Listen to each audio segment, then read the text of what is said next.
Yeah. Good morning. Today we are going to do the functions which were asked from the paper for November 2024, which is starting from question number 4. So it is given that fx is equal to a to the power x minus 1, for a is greater than 0. Then b, which is having those coordinates 2, -5, 9, is a point on f. You are required to calculate the value of a. So since you are told that this point B is lying on this function, where this is representing our x, and this is representing our y, and this, our fx, is more of our y, it means we are going to substitute these coordinates in this equation so that we solve for our a. So it means we are going to have our y, which is -5 over 9, being equated to a to the power x. So it's going to be a to the power the x, which is 2 in this case, minus 1.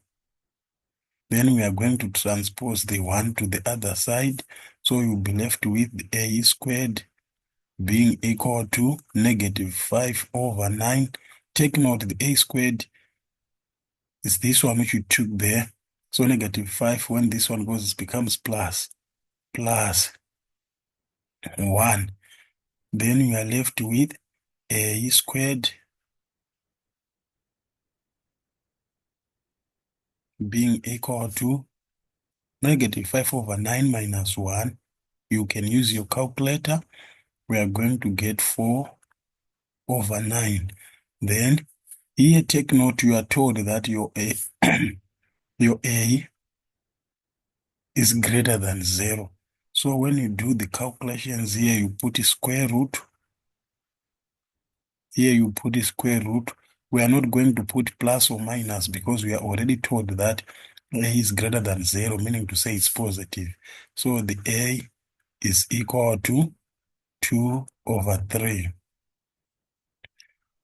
So take note, whenever you are given a constant like this, in a given function, any function, and you are given a point which is lying on that particular function, you just have to substitute the point in the function, then you solve for the constant. Then the next question,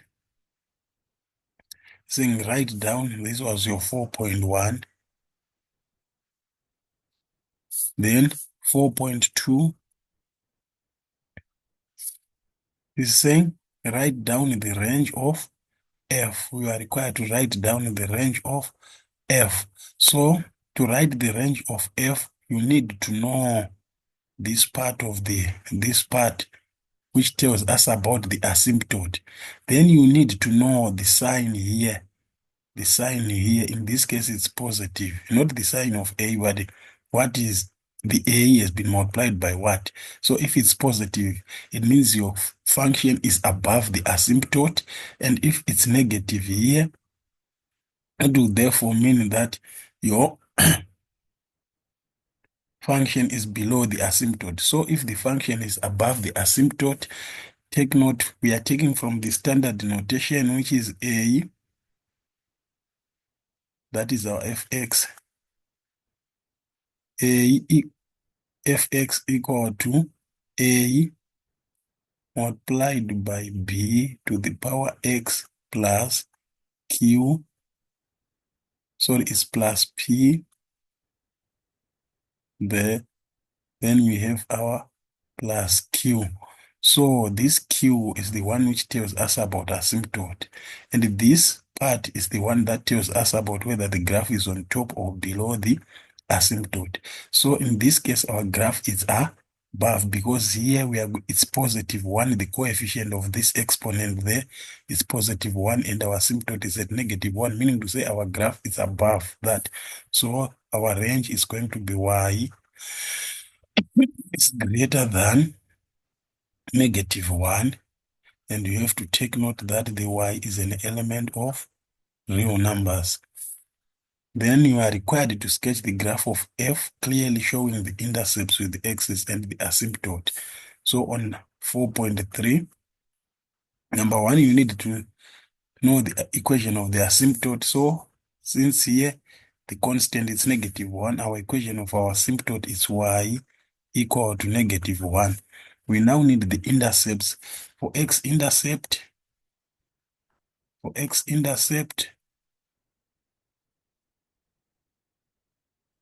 we know our y must be equal to 0. Then let us go. Here is our function. It will be y equal to 2 over 3 to the power x minus 1. But we want x-intercept, so our y is gonna be 0. When you substitute here to this side, so we are going to substitute the 0 where there is y. 0 equal to 2 over 3 to the power x minus 1. When you transpose the 1 here, we'll be having 0 plus 1. We transpose the 1 to the other side, we have 0 plus 1. So it means we will be left with 1 equal to 2 over 3 to the power x. Solving for x, it means any number raised to the power 0, it's 1. So this number can be written as 2 over 3 to the power 0 equal to 2 over 3 to the power x. Then eventually our answer here, it means since our bases are the same, means our x is equal to 0. So it means our graph is going to pass through where x is 0, y is 0. Then we want the y-intercept. To get the y-intercept, we know we have to substitute x equal to 0. So if we substitute x equal to 0, it means we are having our function here, y equal to. So if we put x equal to 0, if we check, if we substitute, it means y will be equal to 2 over 3 to the power 0 minus 1. Take note, any number raised to the power 0, it's 1. 1 minus 1, it's 0. So our y is equal to 0, meaning to say our y-intercept is 0, 0. But we have to take note, since we realized and it was 0, 0, it was possible that we can conclude that even the y-intercept is 0, 0, because we know that our graph for exponential function does not cut either of the x's twice. So it means since you see it's coming through 0, 0, which 0, 0 is common to both x's, it was possible to conclude that this is both the x-axis and the y-axis. We can decide to get another point. We can decide to get another point on the graph. So another point, we can say when x is equal to any value. So let's say when x is equal to 1. If our x is equal to 1, it therefore means that we are going to have our y being equal to 2 to the power 3 to the power x. Our x is 1, then minus 1. Trust your calculator. When you punch your calculator there, it means we are going to get negative 1 over 3. So, conclusively, we can now sketch our graph. Let's sketch our graph here. So this is how our graph will look like. This is our y. Let's put our x. This is our x axis. Then from there, this is our origin, and this is the point where both graphs are going to be passing through, sorry, the x-intercepts as well as the y-intercept. Take note, we have our asymptote at y equal to -1, not 1 here. It's -1. We are extracting it from that. So let's draw our asymptote. It's a dotted line. Here comes our asymptote at y equal to -1. Then we sketch our graph. The other coordinate, we found it to be, when we substituted 1, we got -1/3. So it means we are going to have maybe 1 here, and 1/3 would be somewhere here. So if we are to sketch the graph, it will be something like this, with this as the asymptote. Then there it will be going. Then don't forget to label it. The graph is given as f. So that was 4.3. Then it is further given that C is a point on F at y equal to 19/80. The question is now determine the coordinates of C, the image of C, if C1, the image of C, when C is reflected about the line y equal to x. So first stage, that is for our number 4.4. Let's go to our 4.4. So here we are given the y coordinate of a point which is lying on F. So first step, let's calculate the x coordinate. So it means for us to calculate the x coordinate, we are just going to substitute the y. Here we are going to, in this equation, so where there is y, we are going to put 19/8 being equal to 2/3 to the power x minus 1. When we transpose 1, using your calculator, taking 1 to this side, we are going to get 19/8 plus 1. We are going to get 27/8, which is equal to 2/3 to the power x. But if we check this value and this value can be expressed in exponential form with the same base, with the same exponent. So this can be written as 3 to the power 3, 3 to the power 3 over 2 to the power 3, which is equal to 2/3 to the power x. This side can, using laws of indices, we can put the fraction then on 1 power, which goes to 3/2 to the power 3 being equal to 2/3 to the power x. But in this case, if we check this side, we have 3/2, and the other side we are having 2/3. If you want to reciprocate this fraction, it means the exponent becomes negative. So it means this can be written as 2/3 to the power in -3. The moment you change the sign of the exponent, it means you reciprocate the fraction which is being raised to that particular exponent must be equal to 2/3 to the power x.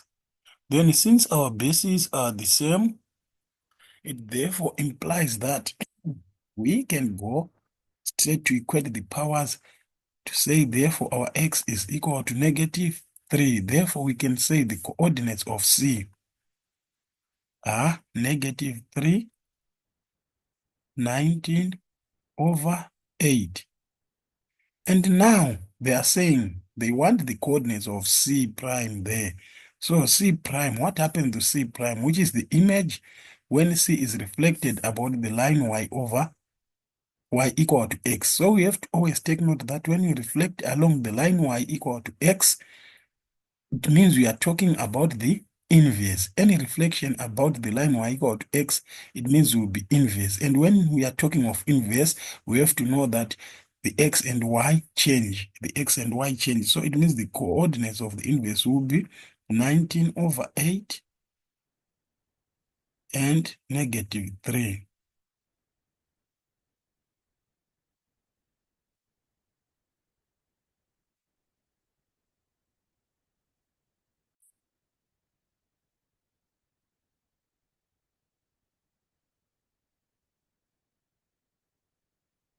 Right. We are now on question 5.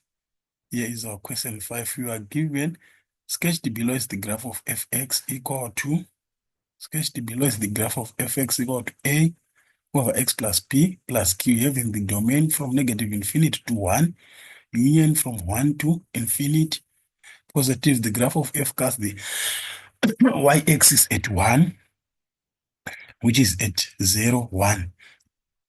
A line of symmetry of f is given by gx is equal to x minus 3. Then let's go to the questions.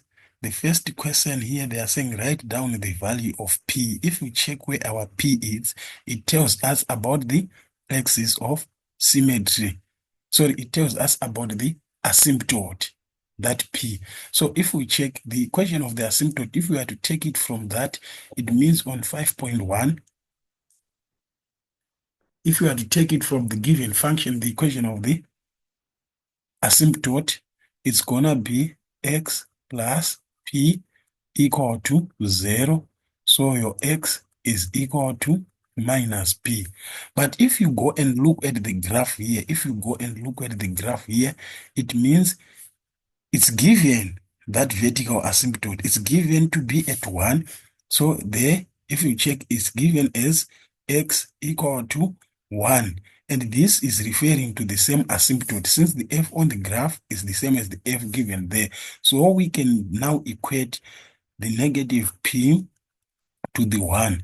If you multiply both sides by a negative 1 or divide both sides by a negative 1. Why? Because the question wants you to solve for p, not for negative p. So it means the p is equal to negative 1. Then if you check on question 5.2,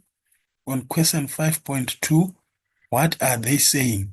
They are saying determine the equation of the horizontal asymptote. You are required to determine the equation of the horizontal asymptote of f.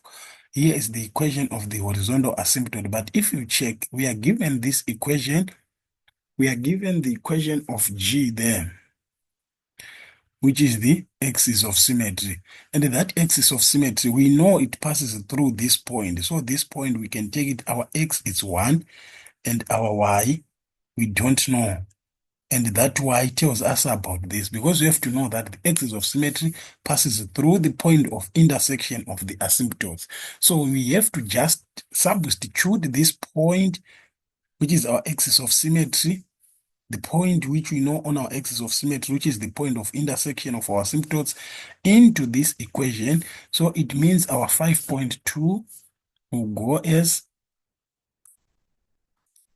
we are given y equal to x minus 3. Take note, our y is substituting for this gx. Therefore, we are now going to substitute. We don't know the value of y, so we leave that. That must be equal to x. Our x is 1 minus 3. So our y is equal to minus 2. And take note, this y equal to minus 2 represents the equation of the horizontal asymptote. Y is equal to minus 2. Take note there. Then the number 3 is saying calculate the value of a. Where are we getting a? If you check our a, you are given there, that is 5.3. You are given your fx, which is equal to a divided by is divided by what? The A. A divided by X plus P. Our P is minus 1, so it's going to be minus 1. X minus 1, then plus Q. Our Q is minus 2, because that Q talks about the horizontal asymptote. So we are going to say minus 2 there. So we want to solve for A. Is there any point that we know which is on Fx so that we can substitute? So if we come here, you are told that you are given the y-intercept there. So it means where there is y, our y is always here. We are going to substitute 1. So our 1 is equal to A over our x is 0 minus 1. Then we have minus 2. Transpose the negative 2 to the other side there. So it means it's going to add there. We are going to have 3 being equated to A over minus 1. When you cross multiply, because this is as good as over 1, it means 1 times A, you get A, and minus 1 times 3, we are going to get a negative 3. So it means our A is equal to a negative 3. Then let's go to the next question. They are saying, for which values of x is fx greater than or equal to 0? So we go back to the graph. They are saying for which values of x is the graph of fx greater than or equal to 0. So if we are given fx greater than 0, let's put the or equal to. We want where our graph of f is above the horizontal axis. Where our graph of f is above the horizontal axis. So if you check, we have this part of our graph. From here to here, our graph is below. Then this part of our graph, if we check, is the one which is above. It's the one which is above. From where? From the x-intercept. So it means you need to calculate the x-intercept. So that's your 5.4. That's your 5.4. You need to calculate the x-intercept. How do we calculate x-intercept? X-intercept, no y is equal to 0. Which one is your fx? Our function, so that one, we are going to say our y is equal to A, we calculated it to minus 3 over, we have x minus 1, then minus 2. Then let us substitute our y equal to 0. We want to solve for our x. So if we say here is 0, it means equal to minus 3 over x minus 1 minus 2. We transpose that one to the other side, so it becomes positive 2 being equal to negative 3 over x minus 1.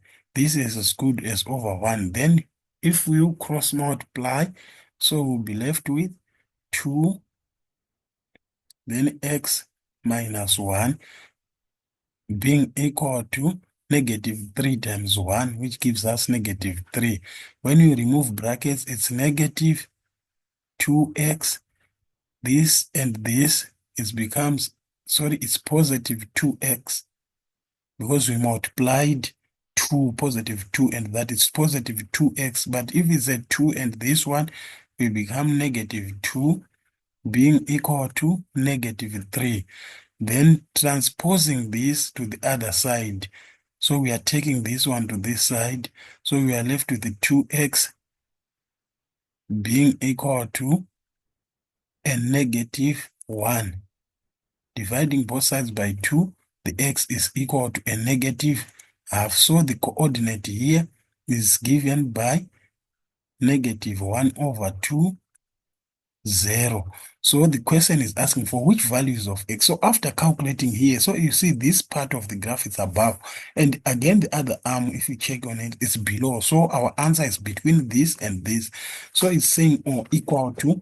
So it therefore means our final answer for this question must be given as negative half less than or equal to, take note, less than or equal to x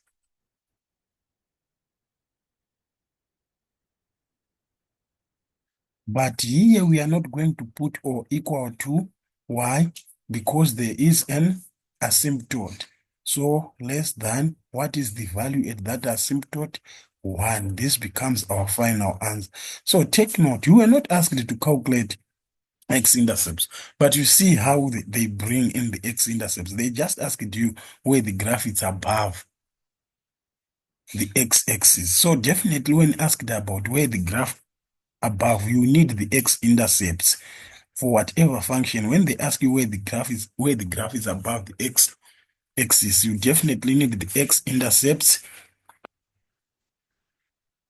So the last part, we are saying graph F undergoes a transformation to H where the domain and range of H are the same as that graph. So if we are checking if the domain and the range are supposed to be the same, it therefore means whatever transformation that happens, these asymptotes must not be changed because the asymptotes here determine the range and the domain. So whatever that transformation that is going to happen, the domain and the range must remain the same. Then the question is saying, but you are told that h prime of x, the derivative of h, is negative on its domain. So if you check, number one, when you are saying the h prime here, it's negative. When you are saying h prime, it's negative.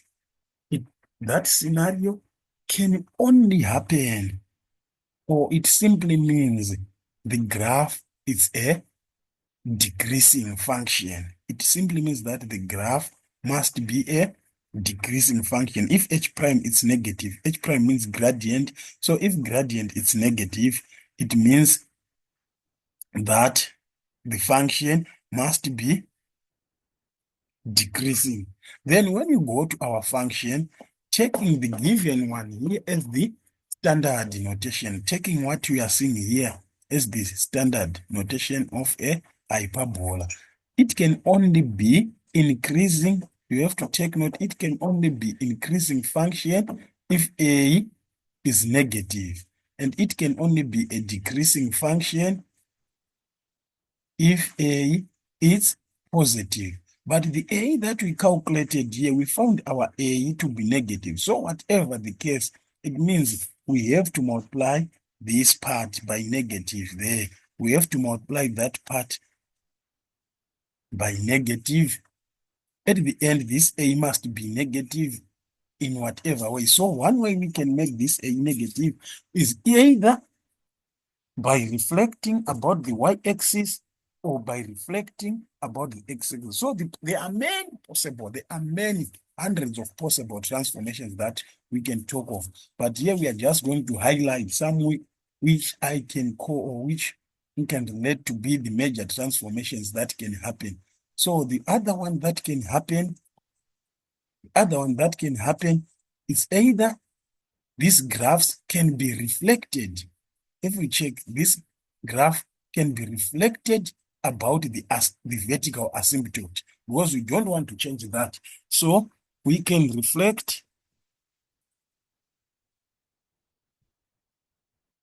about vertical asymptote, which is x equal to 1. That is one way. Meaning to say, this graph here, when it's reflected here, if you check, it was a increasing function. When it comes this side, it becomes a decreasing function because it will exhibit a shape which would be like this, a decreasing function. And this one, which was increasing like this, when it comes here, it will also exhibit a decreasing function. That is number one. And take note, you are not supposed to even write all of them. Number two, if you check here, you can just reflect about the horizontal asymptote, which we found to be y is equal to -2. So we can reflect about y equal to -2, reflection about the horizontal asymptote. When we say this one, it's x as your mirror line. So this which is increasing, this part which is increasing, which is below the asymptote, when it comes here, it will be decreasing. And this one which is here, which is increasing, when it comes here, it will be decreasing because it exhibits a shape which will be like this. We can have another way of doing it. It's either, this was if you do a single transformation, but you can do a combination of transformations.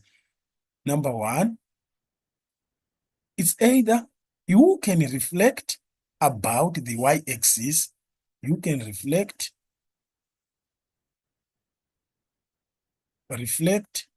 about y-axis. If you check, when you reflect about the y-axis, also even the asymptote is going to move. It's going to be here. It was at 1, so it means the asymptote is going to be at -1. But the question is saying it's not going to change the asymptote. So to take it back after reflecting, it means you have to move 2 units from -1. You have to move 2 units to the right to go back where it was before. So it means you can reflect that, then you move 2 units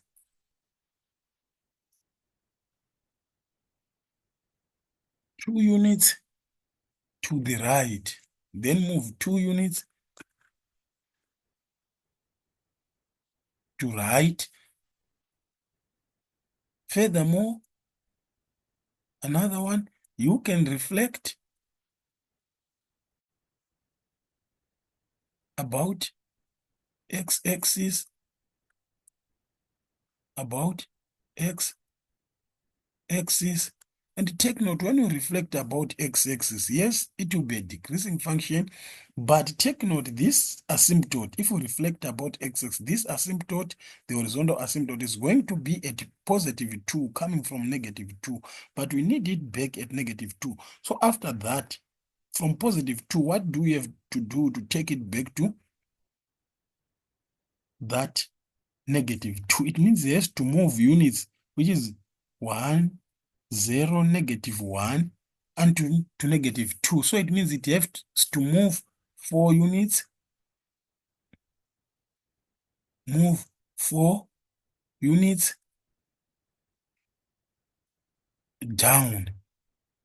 And there are a lot of other reflections that can happen. You can reflect. What you have to keep in mind, for you to change the sign, there was need for you to first reflect, then do movement. So you can reflect along any line, but once you reflect on a line which is not the asymptotes, just know that there will be movements, translations, so that your graph will go back to the original function. Okay.